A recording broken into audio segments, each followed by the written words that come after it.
Hello, everybody. I'm your host, Zenitsu, and you're listening to the Digi Talks podcast, the home for various conversations such as news and meta developments and everything in between for the fine folks who love the Digimon trading card game. Just as a quick reminder, I do try to stream this live over on twitch.tv/Zenitsu, usually Tuesday nights at around 9:30 Eastern Standard Time, but fear not if you ever miss the live show, because it's always going to be uploaded as a YouTube video under the channel of Zenitsu, as well as on various podcasting platforms like Spotify for your viewing and listening pleasure. So please feel free to do that social media doobly-doo thing, and you know what to do by leaving that like, rating, follow, subscribe, whatever. It really does help support the podcast, or at least we like to think it does. So today I am back with Jay Stewart, and oh boy, we got probably the most events happened this week, it felt like. So there's just a lot of conversation as far as where the meta is actually developing, as we're slowly getting some metadata to actually kind of talk about. We're still kind of bad at the collection side of things, but we at least got stuff. So something is better than nothing. But before we get into all of that, Jay Stewart, if you want to go ahead and read off this week's question of the week, lead the charge on this one. Yeah, so the question of the week is kind of revolving around the whole meta aspect of all the events and everything. So the question is going to be this week, do we think Bandai's doing more events or less events compared to last year? I think that's a pretty valid question to ask, because we are slowly, I think we're like done with phase one, and now we're on to phase two. I think it's like either 3 or 4 phases in total. I think it's 3, because they kind of take one off. So like they structure it in 3-month sections, I think. So starting in like April. So it's like April, May, June, then July, August, September, then October, November, December, and then the last 3-month pause is basically for nationals and worlds. So that kind of seems like the structure that they're going by. But Yeah, as far as the number of events, it does feel like, at least for North America, we do have less big events.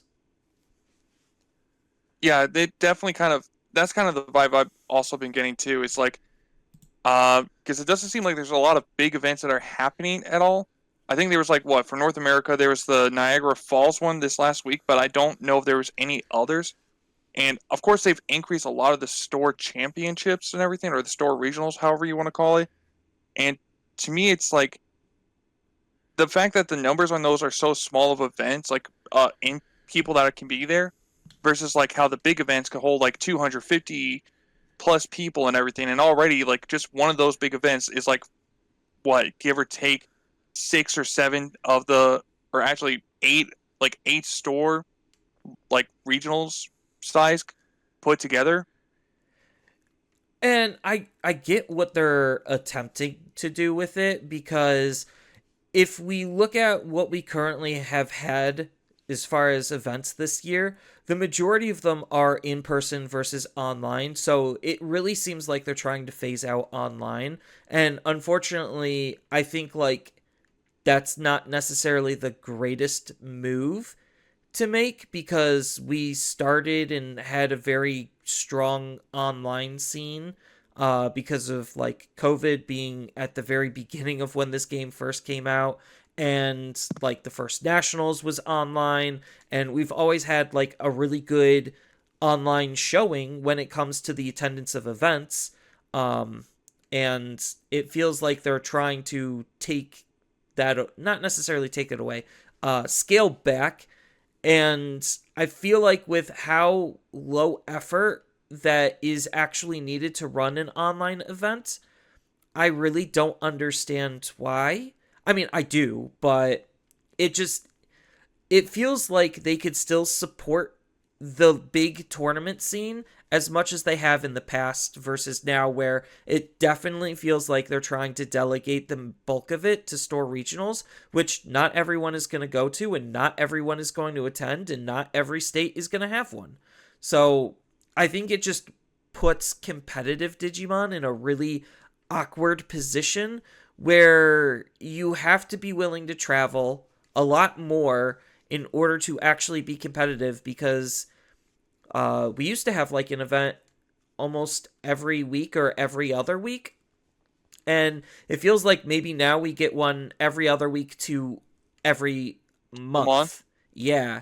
And as somebody who is working like a 9 to 5 job, it's not actually 9 to 5, it's a little bit earlier that, but my workload has increased with my current job, so I can't actually make it to any of the online events that they have structured because of my work schedule. Whereas before, I was able to leverage my work schedule because they held so many to be able to be competitive even during the weekends that I work and I can't necessarily play.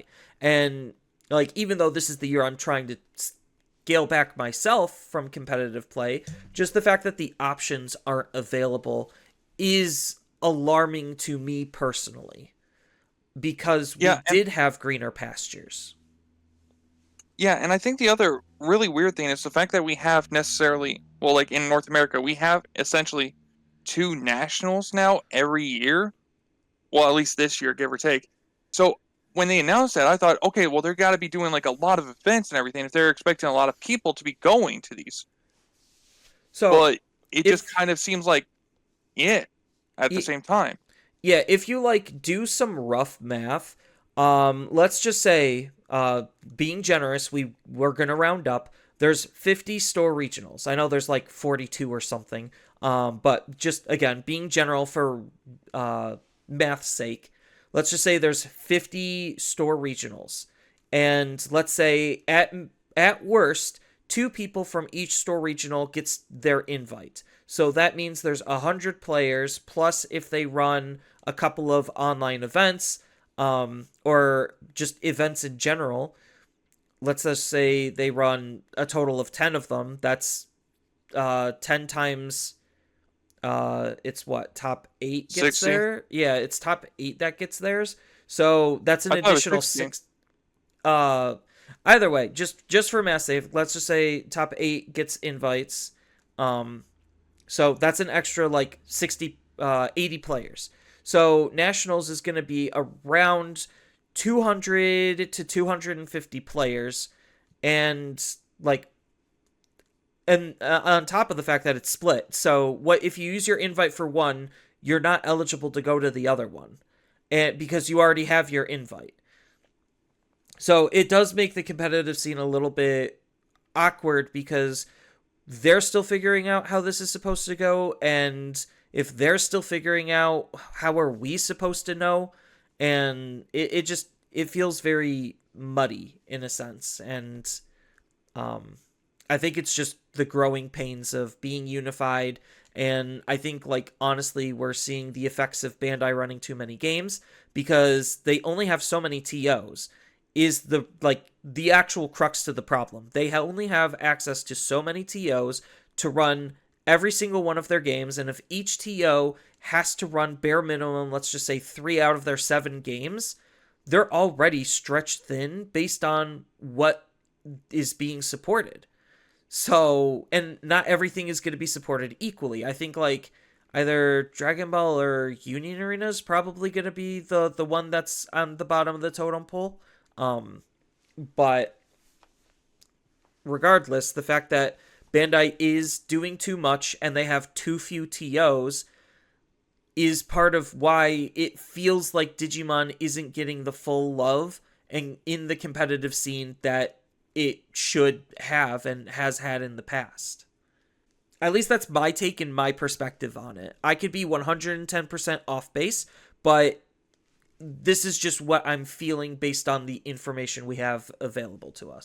Yeah, yeah, because I know there's been like some TOs, like there was a few more out there, but I think some bridges got burned with the other TOs, so it's like doesn't help in the case and everything. And again, this we don't know if this is the problem because there is too many TCGs out there that Bandai is trying to manage and that other TOs are trying to balance and everything. And even like with the whole store regionals and everything, like there's some stores that can't get Bandai product unless they carry other Bandai products and everything. Like they have like you can't just say, "Oh, I only want to invest in the what is it? In One Piece." It's like, "No, you have to get you like I literally talked to my other store, like to my locals about it, and they're like, yeah, if we want to try to get One Piece, we were told we had to get all the other ones and everything, which thankfully they already were invested in the others, but it was just kind of a burn for them at the same time." Yeah, and I also know that you have to be a particular store level in order to get the ability to run these store regional events because and like it's weird because some stores will be able to run it for certain games and then they just won't be able to run it for other games. And like part of that might be pricing and trying to make it so one store doesn't have too many things going on compared to other stores. So like I participated in the Legends Sports and Card Games event this past weekend, and they weren't able to secure the ability to run a One Piece regional or a Dragon Ball regional. And that's because they ran that's probably because they ran a Digimon regional, and maybe Bandai wanted to give other stores a fair shake at being able to run those types of things. I don't know. That's just pure speculation on my part.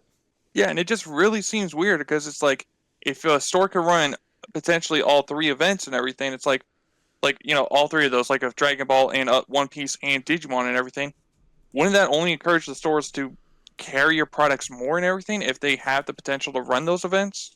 Yeah, but it also could be like scheduling conflict where it's just like, oh, we need you to run One Piece at this time period, but at this time period also is when Digimon should be going off, and stores need to be big enough in order to handle just one event. So, like, it could just be a scheduling conflict thing. Again, I don't know. I'm not big Bandai. I don't have the board of all of the stores in front of me as far as who runs what and who wanted to run what. So it feels like store regionals are a good thing, and they should have more store regionals, to be honest, but they also don't really have much of an excuse as far as why they can't just keep the same type of schedule as last year. So like just look at Gen Con as an example. Gen Con, we've always had for the longest of times, at least since I remember the game started, like 4 or 5 events at Gen Con. You had Gen Con day 1, 2, 3, and 4, and then you also had regionals split between them, so you had 2 regionals and 2 Ultimate Cups. This year, I think we just have 1 regional, and that's it.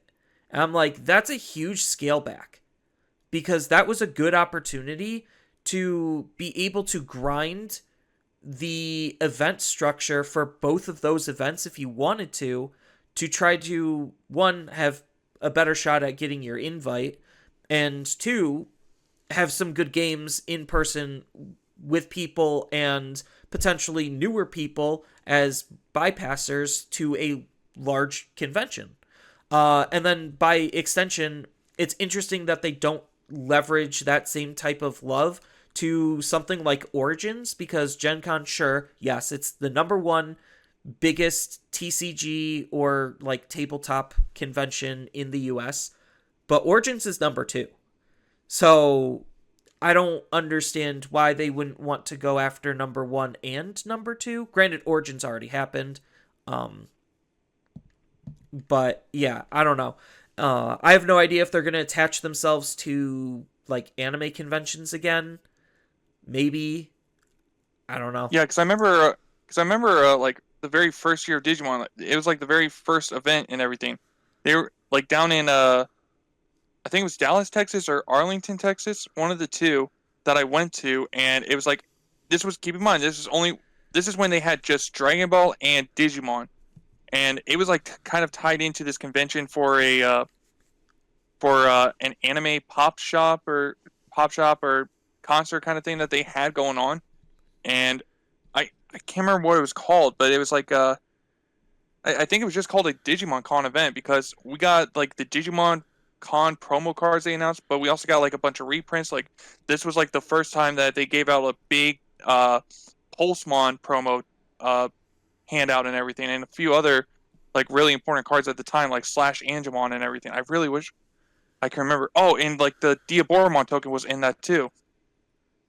Yeah, the very first time we saw Diaboromon tokens, it's still baffling to me that Bandai has had more cards create tokens and not actually produce tokens. We've had tokens physically printed in one set and then a couple of very small but expensive side products.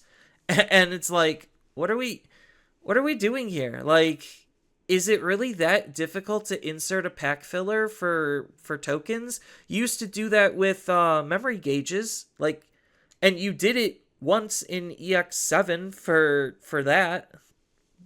Well, So even the token thing too is like Cinderella starter deck that came out and everything introduced having its own unique token structure in the deck. And yes, granted, we did get blank token cards, but it's like it's not the same if I have to draw in and fill in everything that the token's supposed to be versus if it's already printed for me. yeah, like I would have like so this is gonna probably leak into a little bit of news. But we know that the next advanced deck, which I think is coming out what, December? I don't Um know anything about this. oh yeah, so we know the next advanced deck is going to be a Renamon advanced deck. Which I think is a Oh, ginormous mistake. It oh is no. Yeah, it is a colossal mistake because Renamon is already the second strongest deck in the format right now, by a pretty decent margin. Granted, yes, there's other stuff that's being played, but in terms of overall power level wise, Renamon is still one of the better ones. Yeah, so okay, I'm pulling up the information right now, and it says the advanced deck is back, and it features popular Digimon. Um, its theme is Renamon, and it will include a Sakuyamon Ace. There's also the special move that's going to be a option, and it's going to still be centered around plugins. Then because it's a deluxe version of the deck, it's gonna have like a special like the lottery card, and then it'll include two of three types of tokens. So you're going to be getting your Pipe Fox token and Uke no Mitama token. So they are actually printing the tokens in this. And then they're going to have bonus cards as well as per usual. So those are like the reprints. So, like, And I it's think most likely starter. going to be reprints. Yeah, I don't know exactly what reprints it's going to be, but it's most likely going to be reprints and then the two tokens. So Well, I'm it's going to assume that a good majority of the promos or the reprints, sorry to cut you off, but I'm going to assume it's safe to say that a lot of the reprints in those are going to be something related to Renamon, like the promo plugin and everything, for example, could be a reprint. That could be. Or just some of like the more popular cards, like they did with Beelzemon, where it's just like, oh yeah, here is the um BT2 version of Beelzemon in the advanced deck. I thought that was kind of neat. Um, so I don't exactly know what it's gonna be, but it could very easily be something.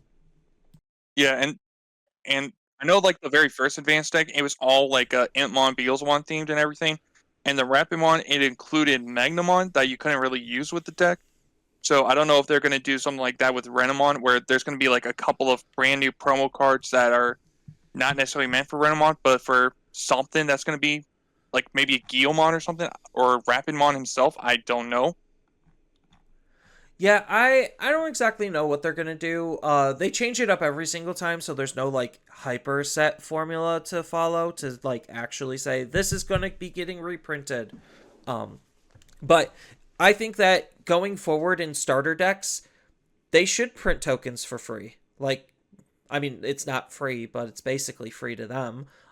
It really doesn't cost that much to include the tokens or a token in starter decks. Like, at the very least, put the tokens somewhere, whether it's a blank token or the actual token of whatever deck is supposed to use it. I don't care. Just print tokens.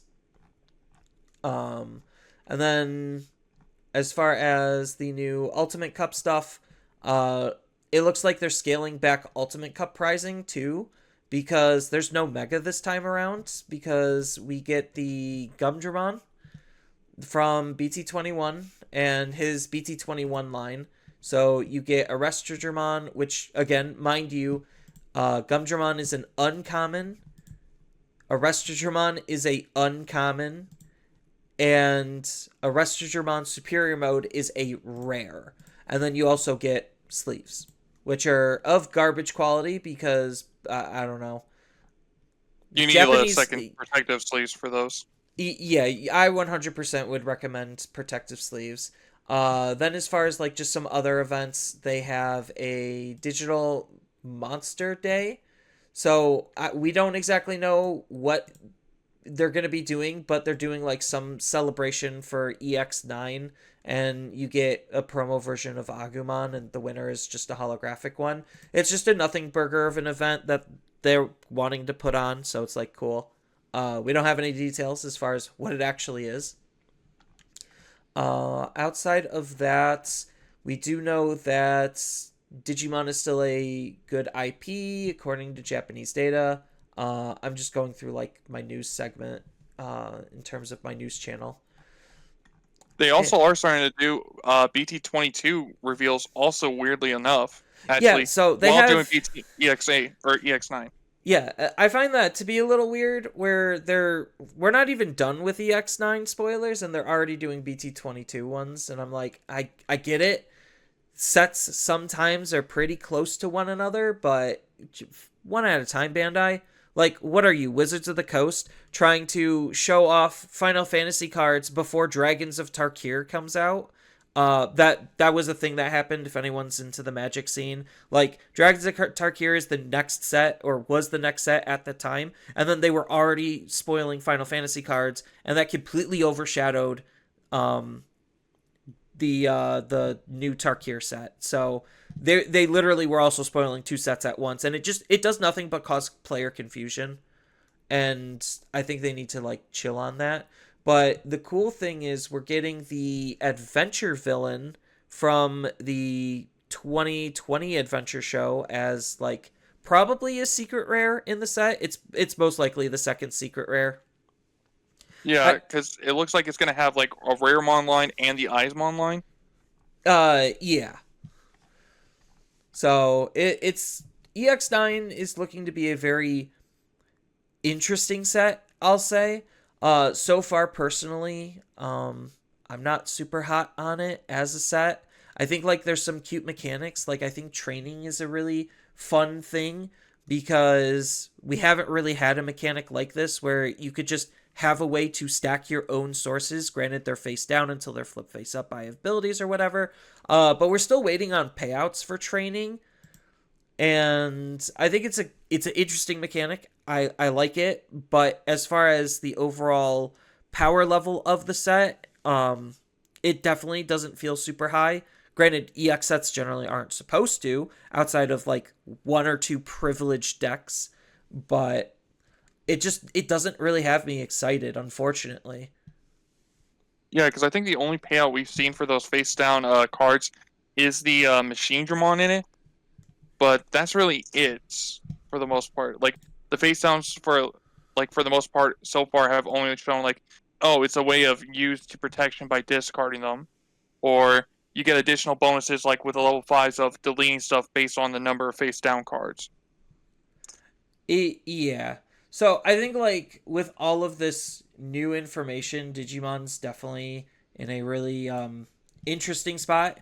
Um so hopefully they could get their acts together on both spoilers and events so that way both could be streamlined so we actually have a good clear path on what events are we able to do both on large scale and small scale, and you know what sets are going to be coming up and what we should actually be excited for. Because outside of Machine Dramon so far, out of all of the EX9 spoilers, there's really nothing I can say that would really impact the meta. Because Machine Dramon's just a pushed card, and it's going to be very strong. I don't know how strong it's going to be, but it's going to be very strong.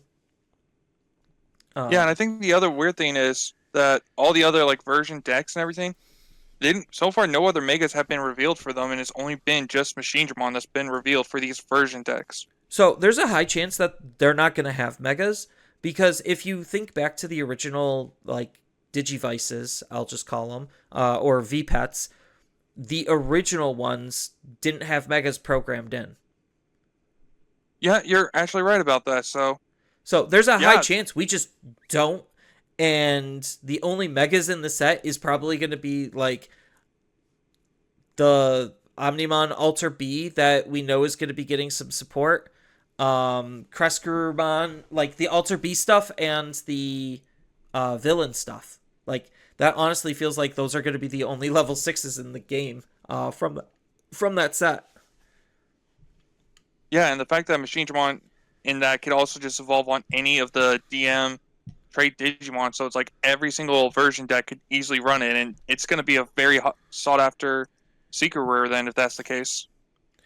It's already going to be a sought after secret rare because Machine Dramon players, uh, they are diehards for Machine Dramon. I'm not saying no one shouldn't be a diehard for their favorite deck, but there's surprisingly a lot of Machine Dramon lovers.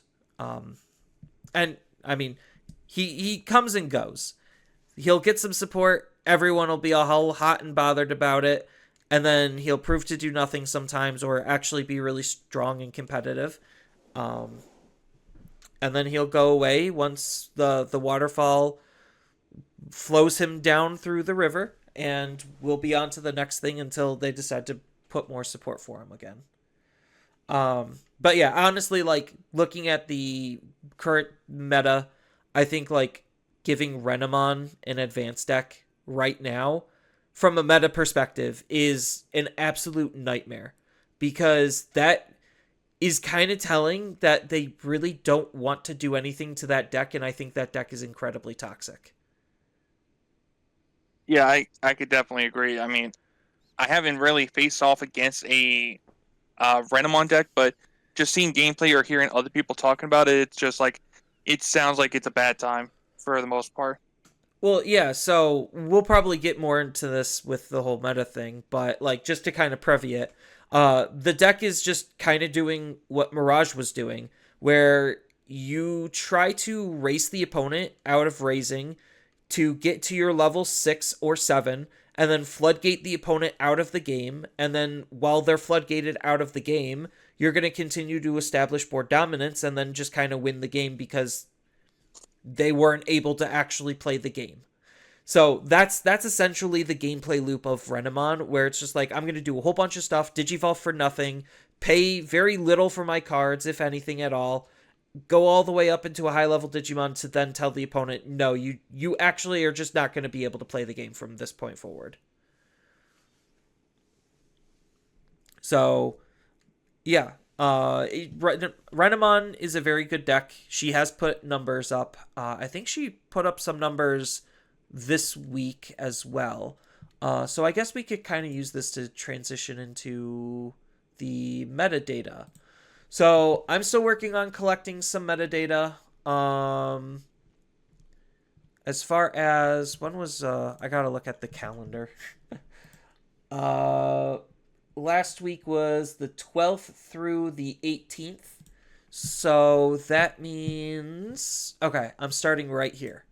All right. So as far as events that we know that had decks that took first place in terms of small store regionals, so these aren't like the super majors or like the big stuff like Carta Magica's Niagara Falls regional.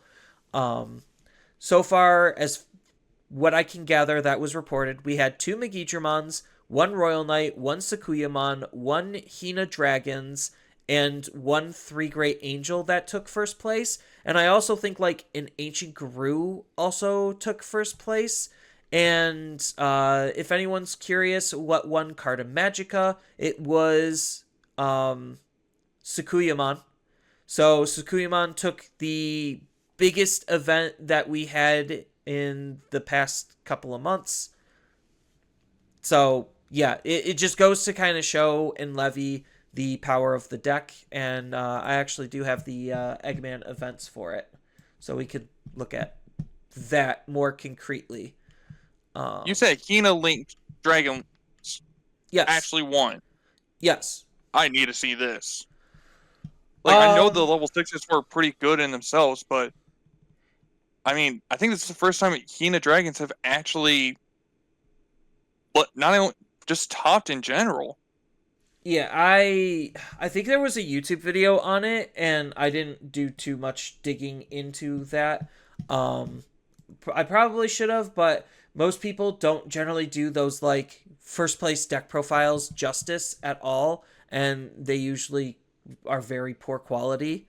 So I didn't even bother. But yes, Hina Dragons supposedly did something. Um, I mean, but granted, I will have to preface this and say at smaller events, anything is technically possible. And I don't know the area, but certain areas might have more skillful players than others. So I don't know what kind of a scene that player has came from. I don't know how competitive everyone else around him generally was, and I don't know the size of the event. Most likely it was a 32, so there was like 4 or 5 rounds. So it wouldn't have been super difficult for Hina Dragons to have a good string, because again, it's another floodgate style deck where I try to get up into my level 6 and tell the opponent they can't play the game. Meanwhile, they can't do anything about my level 6s, and they're just going to beat you in the face. And that it's exactly like Sakuyamon, but just fundamentally worse. But it's cool that it did top. I will say that. Yeah, I'm happy for it. So as far as some of the bigger events, Carta Magica Niagara Falls was this weekend. It was the same day as a lot of other people's store regionals. So as far as top 16 archetype breakdowns, there's 8 total archetypes. So 4 Sakuyamons, 4 Megidramons, 2 all Imperials, blue green, 2 Royal Knights, 1 Imperial, red purple, 1 Levia, 1 Shine, 1 Galacti as far as top 16 representation. So, yeah, it's a little bit condensed at the top with a couple of stragglers here or there, but they're all very strong decks. Um, so, like I said, Sukuyamon took it over Imperial, and it looks like the Imperial player dropped all the way to 5th place for losing to first place due to tiebreakers and whatnot. Second place was Megidramon. Third was Imperial Red Purple. Fourth was another Sakuyamon. Then Blue Green Imperial, Royal Knights, Galacti, Megidra, Blue Green Imperial, Levia, Megidra, Sakuya, Megidra, Sakuya. Shine is all the way towards the bottom, along with the last other Royal Knights. As far as interesting decks, Shine is obviously something we've all had in the back of our minds, but we haven't really accepted was able to do anything. And based on this list, it looks like they're an OTK deck. I know, shocker, right? The deck going back to its OTK BT13 roots, just with new tools. So they are leveraging 2 ruin modes and 2 burst modes, so it's not like fully committed to the OTK. Otherwise, they probably would be on 3 burst modes. But ruin mode is probably just because I could get up into my level 6 really quickly and efficiently, go into ruin mode, lock the opponent out of the game. I know, does that sound familiar at all? It's like a lot Yeah, of it sounds decks like are Sonic doing that. Sakuya does. Yeah, it's like a lot of decks are doing that. So the fact that Shangreymon has the ability to do that, while Marcus also can be a tamer that turns himself into a Digimon, pretty good. They are leveraging red options because Gravity Crush, as we'll probably talk about, is absolutely broken. I know, shocker, right? A card that costs nothing to use and gains you 2 memory is broken. It's Uh, almost like we were saying it should have gotten banned or restricted last time. yeah. And one of the big new techs that they're using is the BT21 Rise Greymon, which I think this is a really good card because it allows you to be able to turn your Marcuses into a Digimon with Russian Alliance, so you could use that to leverage more offensive style of play, which again is what the deck was originally known for. It's also using the BT21 Geo Gray, just because it synergizes with the new Rise Gray, so makes sense. And then they're using Ukamon for generic draw and chip. Outside of that, nothing really crazy. Trainings, scrambles, memory boosts, Marcuses galore. So good on them. Good to see Shine kind of do something. Am I expecting Shine to continue to do something? Probably not. But it's good that it at least has the ability to do something. And that's the cool thing of this format is even though there is a hyper consolidation towards the top few decks, creating a rock, paper, scissors, and everyone else has to conform to that or die. It still shows that there's a lot of really powerful things that other decks can do to be able to steal games and do well. As far as the newcomer on the block, that's going to be Megidramon. So I'm just going to go over one Megidramon list because, spoiler, they're all basically the same. It's just leveraging BT21 Gil with EX8 Gil X cards. So, like, you're using those two evolutionary lines for the most part, along with the BT21, BT21 and EX8, and then a splash of EX4. So I haven't personally went up against a Megidramon deck, but is it safe to say it's doing what Purple Hybrid was trying to do? Yes, it is exactly doing what Purple Hybrid was trying to do. It's doing the exact same thing as Ancient Gray. It's doing the exact same thing as Ancient Guru for the most part, minus their draw engines. Their draw engines are a little bit different, but essentially the game plan of this deck is it's another OTK deck. I know, shocker. Where it moves its Digimon out of raising, makes a big swing with the BT21 War Growl to digivolve into Megidramon to then punch for like 3 checks or 4 checks depending on inheritables, and then dies, does another check, replaces itself with Rush Guilmon, and then uses Rush Guilmon on top of Rush Guilmon to be able to squeeze out the win. Or Rush Guilmon into Gallantmon to squeeze out the win. So they're just playing rush bodies after breaking the opponent's security and dealing big damage and wiping their field. Crazy. It's almost like all of the other hybrid-based decks had a Digimon that doesn't leave a body on the field to interact with. Call it crazy, call it good. It is what it is. And because the deck uses the new promo Gigimon egg, it actually can grab back its Gallant pieces, which is most likely going to be milled because the deck does have a metric butt ton of draw and mill power. And, like, don't be afraid in terms of price. The deck's actually relatively affordable.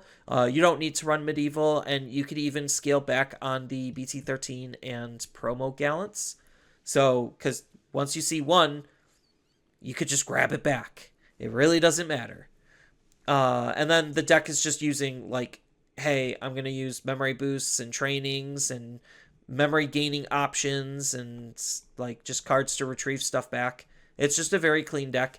The tech card that people are spicing into it is the Skull Greymon from BT14 because it's another self-sacrificing tool that could also remove the opponent's bodies without you needing to commit to much of anything yourself. So you could go into, like, Growlmon X Antibody, gain his when digivolving effect to gain an on-delete effect to play out a Guilmon, go into Skullgray, kill yourself, kill the opponent's Digimon, play out the Gil, and still continue from there. Like, it's just a really clean combo piece. And you could even think about running, if you really wanted to, like, splash in an Agumon. It might not have Rush because you might not play Tai. You're probably not going to be playing Tai. But you could splash in, like, a Tech 1 of Agumon, and we do have 2 Agumons that are pretty decent for the deck. One of them is EX7? EX8. One of them is EX8 Agu because it has an on play to suspend something and it's in the purple color. So like that's kind of neat. And then you also have I think the reptile synergy from EX8 Agu as well because your low ends are reptiles. So none of them are playing them. I'm just saying it's possible. But yeah, it's just fully focused on Megidramon punching for big damage, going away, playing rush bodies with lots of memory gain to do it all again. I really don't think anything else is like worth talking about in terms of deck wise. Like we kind of already seen and knew what all of these decks have been doing for the most part. Um, I think we do have another event though on Eggman's site.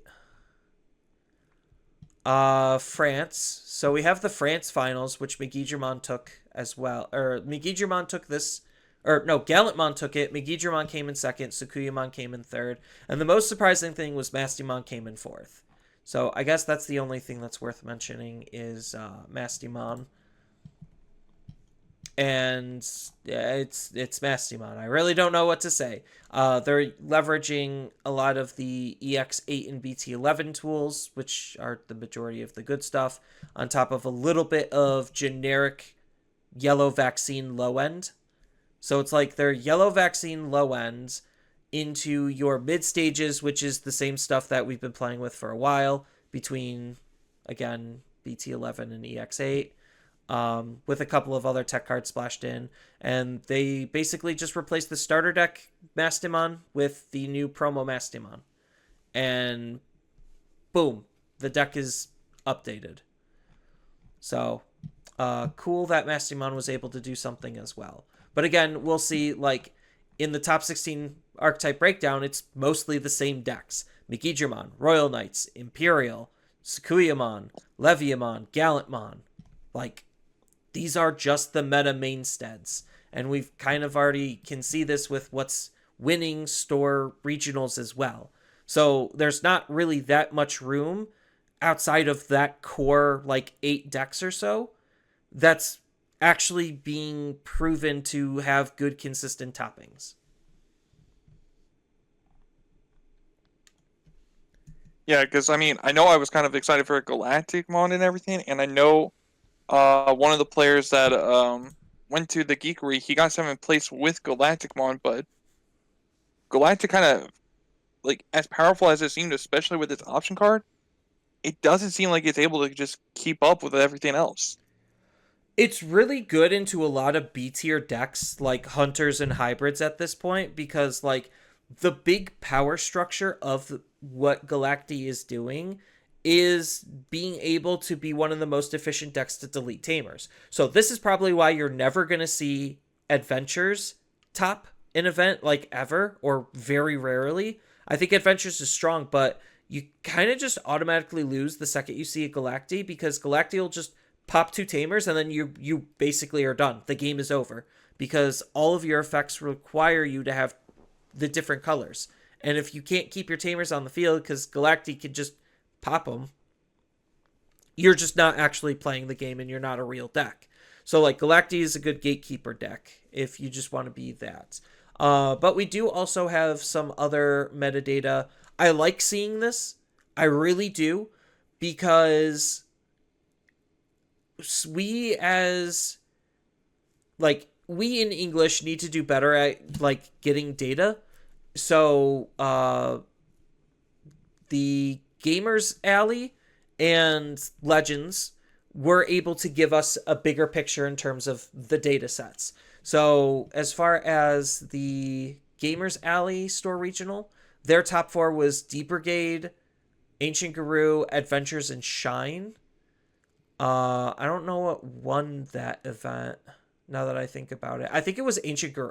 No, it was Ancient Guru that won the event. That was the maybe Ancient that I mentioned earlier. So Ancient Guru won that event, which I mean, looking at the list, it very obviously makes sense that that deck won.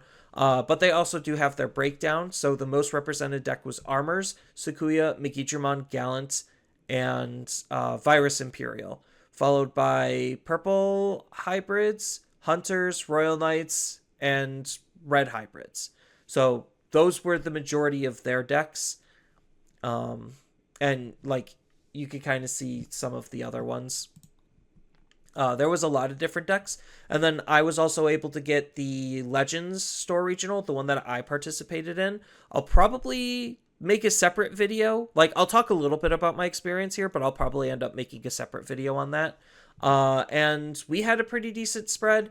I didn't organize the data. I probably should have. But as far as what won that event, it was Three Great Angels. Royal Knights came in second. Gallantmon, or I guess technically it was Megidramon because I was sitting right next to them. Megidramon came in third and fourth, and then I came in fifth with Imperial. Sixth was Ancient Gru. Seventh was Galacti, and eight was Cross Hearts. God, why did that name just barely escape me? But what as far as like a quick summary in terms of my experience, before you could talk about the one that you were going to attend, and you have more data on. I was undefeated going into the finals, lost to Three Great Angels because I bricked really hard.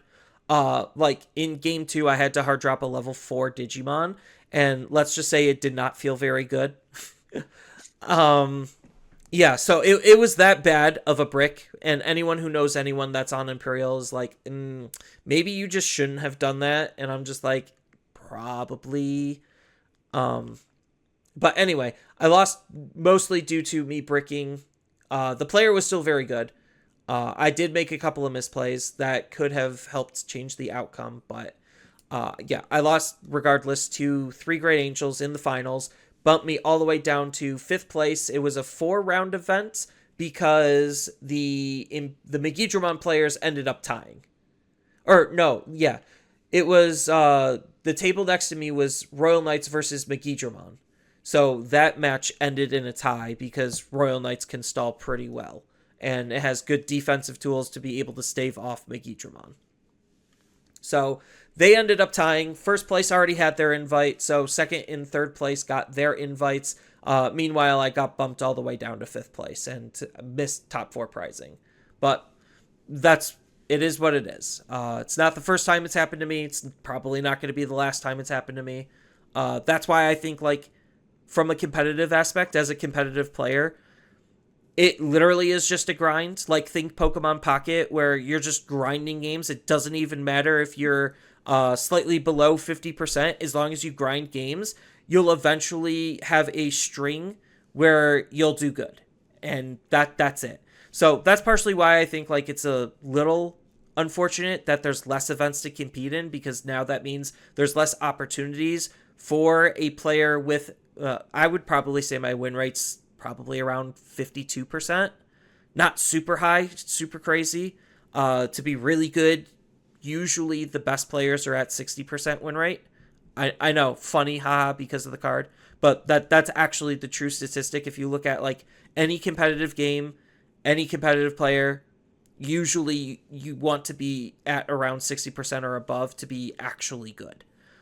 So a player like me who's just a little bit above average, I have about 52 to 55. I need more than one event in order to secure my invite. That was my secret the whole time. So there you go. You have my recipe for success. Play lots of games. But yeah, so what store regional were you going to participate in? Yeah, so originally the goal was for me to try to participate at the Geekery, but unfortunately I am too reliable, or I'm really reliable when it comes to my job, and I became too good at doing it to where they kind of had to cancel my PTO for some unforeseen circumstances, and I could not leave to go to the Geekery.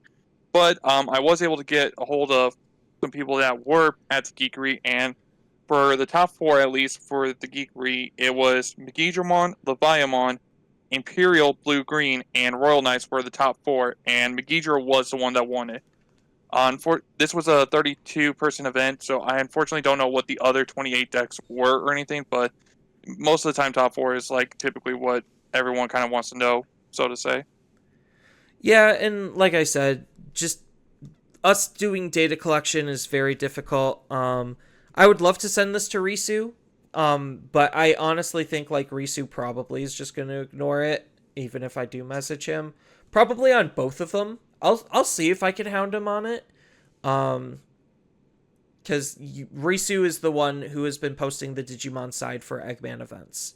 So it would be nice to see store regionals not necessarily give the data to Risu, but put it out there for other people like Risu to be able to collect it and then put it on a website. I know Digimon Meta kind of does that. I hate Digimon Meta's website. They're fine. It's just, I don't know. Their formatting is just awful. And sometimes their deck lists that they post are incorrect or inaccurate to what was actually being played. So I'm not the biggest fan of them, but I know sometimes they post stuff like that as well, or they collect that stuff to post. So good stuff all around. I know we talked a lot about the meta and a lot of metadata, but like I think it's all just really relevant because what is actually coming up? Like honestly, what are we expecting next? I know there's probably Fortunately, some more store regionals sprinkled throughout the next couple of months, but like, what are we actually going to be playing in? unfortunately, I don't think there's any actual other big events and everything. I mean, the biggest event I could think of is just the Gen Con. That's it. Yeah, honestly, like I think it literally was Niagara Falls, and then we're on break, in quotation marks, break until Gen Con, because I think Niagara Falls was the last Wave One event. And I think like Wave One's pricing was absolutely fire compared to Wave Two's pricing. Like Wave Two's pricing is like fine. The best thing about Wave One and Two is obviously Event Pack 8, but I think like from a regional participant standpoint, I really like the Memory Block Floodgates, the rookie, or not Memory Block, just the chunk of rookie Floodgates, and some pretty decent reprints to starter, not really starter deck cards, but the starter deck 17, for starter deck 17 and 18. So it makes it feel very rewarding as a player, where it's like this time around it's just a lot of random stuff that is all low rarity, all not super highly prevalently played, and it doesn't feel interesting, I guess. I think that's my big problem is like I think the next wave of regionals, the pricing doesn't feel interesting outside of literally chasing $50 Shadramon promos in Event Pack 8, which with less events, there's less of those to go around. And I think that's a huge problem because that's one of the primary ways Digimon likes reprinting cards and getting cards to be accessible. And with that being cut, the accessibility of those cards is also cut. Yeah, I could definitely agree on that because I mean, obviously the Shadramon and the Protoform are like really kind of sought after, but I mean, everything else is just kind of like mid, I guess, just not even good, so to say. I mean, I So was that's kind pretty of like upset when I got a Dorimon before I even like because their packaging just immediately showed me I had Dorimon, and I was just like, oh, that felt bad. which Doraemon is it again? I think it's like BT. I think it's BT7 Dorimon. Oh yeah, and I'm gonna say this right now. BT7 Doraemon, it's like it to me. It's like if you're gonna pull one art wise and everything, it's got to be the one from BT11 because that one just looks so much better to me. I'm trying to like finagle it without removing it from the packaging. Yes, it is BT7 Dorimon. Yeah, that's another weird thing too, is the fact that the way they have the packaging structure set up for that as well. Yeah, they used to be like single card, fully like front and back encased, and now it's literally just a slit of paper in like it's not really a sleeve, but it might as well be a sleeve. That's trying to Yeah, hide and obscure the card, and the back is clear, so like it kind of like with rookies with eggs more specifically, it ruins the mystery. It's like, oh, what could be in it? It could be anything. Oh no, it's Storyman because it has the white backing.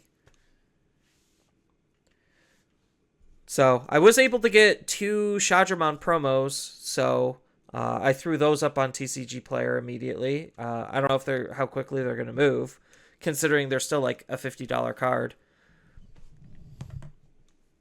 But as far as like pull wise, I did pretty okay. Legends treated a lot of their players well. The judge was good. The players were great. Like playing in person's always fun. I do also miss online. Um, and cheating again has never really been an issue for me. I mean, it was all the way at the beginning.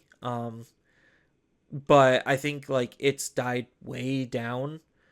And again, cheating still happens in paper. Just ask Magic how many cheaters they get caught on stream all the time. So people who are going to cheat are going to cheat. They're just scumbags, and you just got to take it as it is and move on. But that's why I think like they shouldn't stop online events. And like if you think about it, they could hire a TO just to run online events because I don't outside of shipping, I don't really think it's that difficult. But it could just be me and my lack of understanding of the logistics behind their specific operation.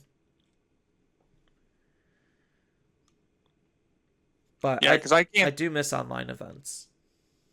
Yeah, because I mean, to me, it's like I wasn't the biggest fan of online events, but that was just more personal take, and it's not like something that I want to see go away either. Kind of thing for me, at least. Yeah, yeah. Like it I like the option. Like that's the big thing is the option. It's the opportunity to do it. If you can't go travel, well, hey, you also have this alternative means to be able to have a competitive outlet.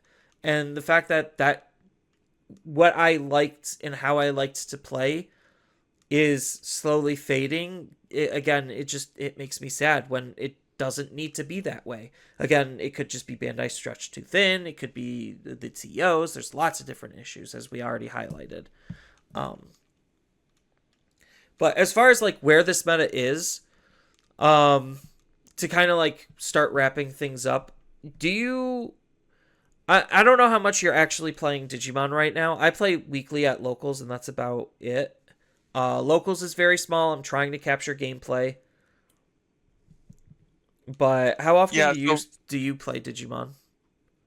so for me, it's kind of like a every other week as of right now. For me, at least, it's just because I'm trying to do some other catch up on some other hobbies that I have going on as well, like model kits and everything, while I'm on like a short summer break, so to say. So I'm just kind of trying to manage both TCG and also uh, other hobbies. It's kind of how I've been trying to handle this. No, I get you. I watch way too much anime. I probably should just do anime YouTube, but I'm really bad at Digimon YouTube, so I can't expect myself to be much better at anime YouTube. Um, but no, I get that. Legends, the store that I went to, they do their Digimon every other week as well, so it's not like it's an uncommon thing. Um, so, but it's cool that you still at least play. I how competitive is your locals again? I keep forgetting because I thought like if I remember, you had some pretty competitive people. Yeah, so just this last year alone, we had about 7 people from my locals. I went to Nats and everything, and I won it. Well, let's see here. There's one. Well, one of them, he's like consistently top and like nonstop crazy, and two of them, like one won a store regionals, the other won a whole nationals, so to say. So like we have some very serious competitive players in our area. Actually, I'm sorry. Technically, I had 2 people that won a store regionals and one that won a national. So it could definitely get competitive at my area. Okay, I'm surprised none of them have been playing Sakuyamon, just so you could like Oh, I have one. experience it. One does play Sakuyamon, but just lately I haven't been able to play against him. That's kind of been the problem. Okay. So Or just he's get like paired trying to against just them. theory craft with other decks too as well. Yeah, you should probably like ask him, "Hey, can you play me with Sakuyamon so I could at least get an understanding on how this deck functions?" I think like I one of my friends who participated in the regionals with me, or not, yeah, it's technically regionals. Um, he is definitely a lot more of a casual player. He doesn't play Digimon all the time. I loaned him my Chronicles deck, and he didn't do super hot, but he also said like, "Hey, if I knew a lot of the matchups, I probably could have done significantly better." And I feel like that's probably a shared sentiment is like we're getting to the point where decks are very easy to play because I spent like maybe 3 hours with him teaching him Chronicles, and he picked it up pretty quickly. Granted, he's also an experienced TCG player. He also went to design school with me for designing card games, so he's not like a dumb person. Um, and he's one of my best friends, so it was very easy to teach him Chronicles, and he was just like, "Yeah, I just don't have the matchup experience to know what I should be doing when against these specific decks." And like that kind of is just a very true statement where it feels like we're playing less against the player and more against the deck. And I've already kind of said that before, but I think it's a very important thing to kind of reiterate where it's just like the skill ceiling is very low for Digimon, which makes it a very accessible game to get into, but the matchup knowledge that you need, kind of like what you need for Yu-Gi-Oh, is starting to get pretty high because there's a lot of like I would say the top of the meta isn't super hard to figure out what it is. I think everything below what's actually meta that can sometimes sneak in, that's the hard part to learn. Where it's just like, oh, what do I do against this rogue-esque deck that still can OTK, that still does XYZ, whatever. Um, I think like understanding just the sheer quantity of decks and is the hard part, so that way you know what to do to counter it. Granted, a lot of the like top decks, they just basically play solitaire and do their own thing and hope the opponent doesn't actually have anything to do because half the time they're locking them out or killing them on the spot. But again, that's privy to a different conversation. And I don't know if you're feeling any kind of same sentiments on that based on how much you play, Jay Stewart. I mean, so for the most part, my locals have lately kind of been a very diverse in what everyone's kind of been doing. So I wouldn't say it's kind of like a burnt out, sentimental feeling or anything like that.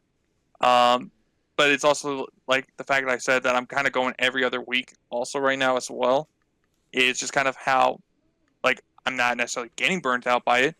And I could definitely say just looking at results, there's definitely times I'm looking at it and I'm like, I kind of wish some of these other decks kind of had a little bit more, or if not better, representation. Yeah, like it's surprising that Adventures, for as good as it is, literally has a couple of decks that are just completely gatekeeping it out of the entire like competitive scene.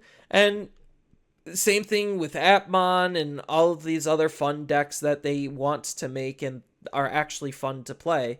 And like that's probably where I have a lot of issues with the meta is because it is super sweaty, super tight, super constricted as far as what is actually going to be able to have any semblance of success outside of like, oh, this just randomly spiked a result. So everyone's going to start latching onto that, realize it's not all that great, and then just drop it immediately. Um, which is unfortunate because there is a lot of fun decks like that in the game where it's like, yeah, they can just spike a result, and that's the cool part. Um, but yeah, so like Yeah, one of my experiments that my friend tasked me with is he's like, Venusmon's one of my favorite Digimon. I mean, his actual favorite Digimon's Metal Seedramon. So I was working with him on a Giga Seedramon OTK deck, which is basically Gallantmon just with Seedramon cards. It's blue Gallant. uh, but anyway, he was like, Venusmon I found to be really fun. and I I was playing Shakamon, so what do I do to make this deck better? And I'm like, well, Shakamon didn't get support, probably isn't going to get any support. But I was looking into different engines that Venusmon could be played in, and it's a very challenging thing because a lot of yellow engines aren't very good. But like, I was like, oh, maybe you could just play Venus Adventures, and maybe that could do something because Adventures has got a wide toolbox to do a lot of different things. So maybe that's an easy way to play Venusmon. Well, I'm running the numbers, calculating the deck. Um, Maybe I'll do some testing on it, but that's probably where I was telling him to go towards. Should be cheap enough. But yeah, no, I that's kind of just how I've been feeling and why I'm partially trying to play a little bit more casual decks. Because I have sweaty decks and they're not updating. So, yeah, I don't know what to say. Yeah, because I know I have like I it's not the like I'm definitely more excited to kind of, especially with like the reveals and everything lately that have come out. I'm definitely more excited for like BT22 to come out already because Cyber Sleuth is probably one of the, if not the game that got me back into Digimon. So I'm kind of excited for that when it comes out, especially if Alphamon gets support in that, which it probably should. But I Uh, don't know if it's going to be Chronicles or original Alphamon, or it's going to be some sort of new weird CS deck or something like that. well, so based on the Weregurumon Sagittarius mode, based on that card's singular design, that card is an absolute mess of a card because it's trying to support like four different decks and it's not supporting any of them in a very good or meaningful capacity. And I think like that's my fear for Alphamon is like maybe because he does have a whole bunch of things that he was played in or his cards were played in, maybe that's going to be the end result is just a hot pile of like abilities that want to try to synergize and interact with all of the different ways to play the card or the deck but interact with like them in not the greatest ways. So I don't know, we'll see. Right now the few cards that they have spoiled give me the heebie jeebies because it reminds me of the Galaxy engine, and that engine's cracked and absolutely broken. Yeah, I kind of did see that too, of like on Reddit of Andy dropping a toy saying I don't want to play with you anymore, and it's like the Galactic cards uh or the Galaxy cards. Yeah, like it looks. Obviously, we got to know more, but if they're going back and retreading one of the most broken engines in the game, that gives me very little hope when it comes to managing and quelling some of the power creep. Granted, like EX sets are obviously are supposed to be lower powered. BT21, because it's supporting so many different things and it's not supporting it well enough because of the rarity distribution and all that stuff. Sure, it is a lower powered BT set, but it's usually when it comes to the start of a new block, it's always going to be weaker. And then it's not until like the third set of a block that like they really rev it up for whatever reason. Actually, it might be like second. I think it's like second and third set of a block. They really crank up the power level. Uh, but yeah, so we'll see what that holds in store. And I think overall, Digimon is still in a good spot. Like, we still got a lot of excitement to look forward to, a lot of cool things to see, a lot of experimentation to happen, um, especially with the lack of data. Like, we're going to be latching even harder onto what little bit that we can get. So just be ready for a lot of like Sakuyamon, Royal Knights, Megidramon. That those are very easily the three most popular and played decks currently. Um, so just be prepared for some of those to be your matchups. But that's all I got for this episode. As always, feel free to give us questions. I know we kind of like glossed over it, and I'm just slapping it at the end. Feel free to give us question of the week down in the comments below, so that way we could read it in the next week's episode for the question of the week segment. We do appreciate your participation, and it's always nice to chat with you guys interact with you in some way on the different platforms. So, any closing statements, Jay Stewart? Uh, Not that I could think of off the top of my head at this time. I mean, uh, just get ready for EX9 coming out soon, guys, and that's really all I got. Yeah, just always check on world.digimon.com for all your latest news and developments as far as what Bandai's going to be posting there outside of what we obviously are going to be regurgitating. So stay tuned for more information as we get more information. And I am curious to see how the game is going to grow from here or change. Whatever comes first, I guess. So thank you everyone for making it all the way to the end. It really does mean the absolute world to us that you are willing to listen to two guys ramble on the internet. Mostly me just ramble on the internet. I do apologize for that. But got a lot to say.